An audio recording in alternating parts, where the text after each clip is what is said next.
Donc nous allons poursuivre la suite du chapitre sur complément sur les suites.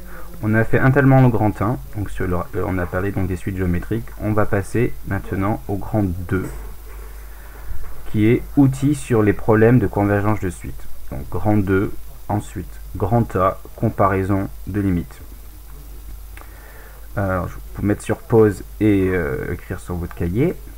Donc grand 2, grand A, et donc théorème 4, théorème de comparaison. Donc on se donne deux suites UN et VN, et donc grâce à une comparaison entre ces deux suites, on peut en déduire la limite d'une des suites. Donc c'est à partir d'un certain rang. On a que UN est inférieur ou égal à VN, et si on sait que la limite de UN c'est plus l'infini, ben en fait comme VN est supérieur à UN qui elle tend vers plus l'infini, donc la suite UN elle va déterminer la suite de VN. Donc la limite de VN c'est plus l'infini. D'accord, c'est assez, je pense que intuitivement ça se comprend assez bien, puisque celle-ci tend vers plus l'infini et que Vn est plus grand, donc forcément Vn tend vers plus l'infini. Ici, on peut faire la même chose quand l'une des suites tend vers moins l'infini. Si Un est inférieur ou égal à Vn et que Vn tend vers moins l'infini, d'accord, comme Un est inférieur, alors Un tend vers moins l'infini. Vous pouvez aussi regarder la démonstration qui a été faite là.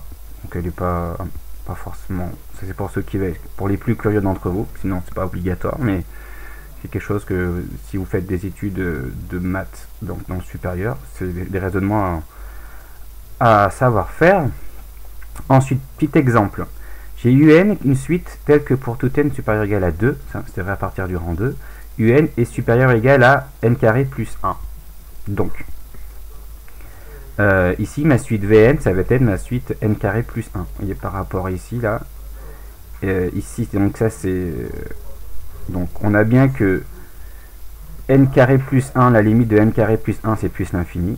Comme Un est supérieur à n carré plus 1 et que n carré plus 1 tend vers plus l'infini, on dit par comparaison la limite de Un tend vers plus l'infini. Voilà. Ensuite, théorème très important, celui-là, le théorème 5 dit des gendarmes.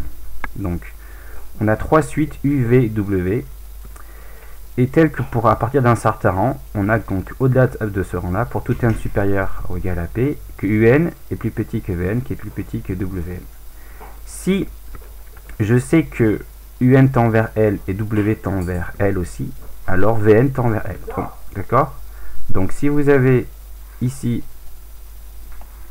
si vous avez que UN tend vers L, et que le Wn tend vers L, en fait, donc ces deux suites vont venir, ils vont coincer, si vous voulez, Vn, donc, et donc, le terme des gendarmes, ça c'est les deux gendarmes qui vont essayer, qui encadrent, si vous voulez, le voleur V, et quand n est grand, donc cet écart se réduit, et donc Vn va tendre vers L. Donc on va l'appliquer, utilisation du terme des gendarmes, dans deux cas très importants. Le cas où vous avez du moins 1 puissance n, et du cas où vous voyez du cos n ou alors du sinus n, c'est pareil. Pour petit 1, on va déterminer la limite de Un. Donc l'idée c'est que moins 1 puissance n, c'est égal à soit à 1 ou à moins 1, suivant la parité de n. Donc c'est-à-dire que moins 1 puissance n, c'est compris entre moins 1 et 1, d'accord. Ça vaut 1 et moins 1, mais en fait on peut dire aussi que c'est compris entre moins 1 et 1. Donc pour tout n appartenant à n étoile, ici n étoile parce que c'est vrai que seulement qu'à partir du rang 1, puisqu'on ne peut pas diviser par 0, d'accord. Moins 1 puissance n c'est compris entre moins 1 et 1, et là je vais essayer de reconstruire au centre le terme Un. Donc je divise par n, j'ai le droit puisque c'est différent de 0, et c'est positif, je ne change pas le sens. Et ensuite, une fois que pour avoir Un, je vais ajouter 1 de chaque côté. D'accord, donc là on retrouve le terme Un. Et donc là vous avez la borne de gauche et la borne de droite. Les deux bornes tendent vers 1. Donc d'après le théorème des gendarmes, bah, UN ne tend vers 1. Pourquoi j'ai écrit 0? C'est 1. C'est 1.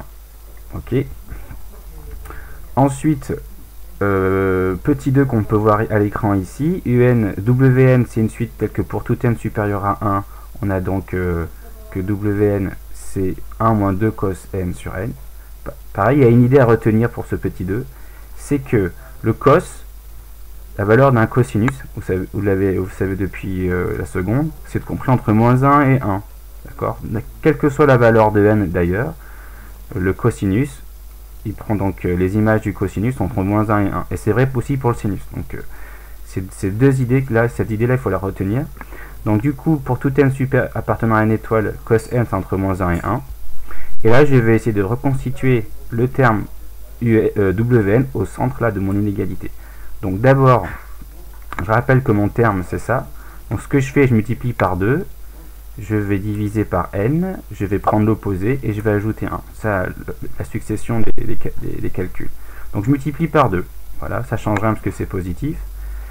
Je divise par n. Donc ça change rien parce que n est strictement positif, parce que sup appartient à une étoile, donc c'est supérieur ou égal à 1. Donc tout va bien. Ensuite, je vais multiplier par moins 1. Et là, par contre, moins 1 est négatif, donc ça va changer le sens des inégalités. D'accord? Ça, c'est des erreurs fréquentes qu'on peut voir. Ici, attention, on change des inégalités. Donc là, ça devient moins 2n sur n. Et là, ça devient moins 2 sur n. D'accord? Par contre, là, c'est devenu supérieur à la place d'inférieur. Et j'ajoute 1 partout. Donc là, je obtiens mon terme Wn. Donc la limite du terme de gauche et la limite du terme de droite, vous voyez, ça tend vers 1. Parce que je rappelle que 2 sur n, la limite de 2 sur n, c'est 0. Donc ça tend vers 1. La borne de gauche et la borne de droite. Donc d'après le terme des gendarmes, le terme central là, Wn, il tend forcément vers 1.